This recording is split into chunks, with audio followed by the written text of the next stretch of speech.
Election जनवरी से पहले भी हो सकते हैं, 90 रोज में कराने के लिए तैयार हैं, निगरान वजीर आजम का अहम बयान। एक निजी चैनल को इंटरव्यू देते हुए निगरान वजीर आजम अनवारुल हक काकड़ ने कहा है कि इलेक्शन जनवरी फरवरी से पहले भी हो सकते हैं। अगर सुप्रीम कोर्ट ऑफ पाकिस्तान 90 दिन में इंतखाबात का फैसला देगी तो उस पर भी अमल किया जाएगा।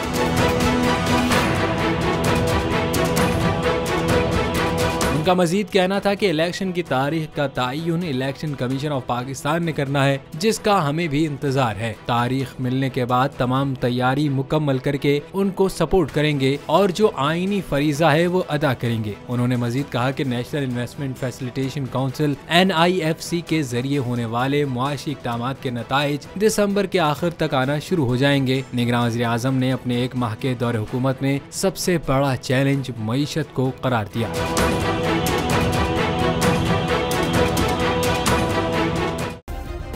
सब्सक्राइब करें और बेल दबाएं ताकि कोई खबर रह न जाए।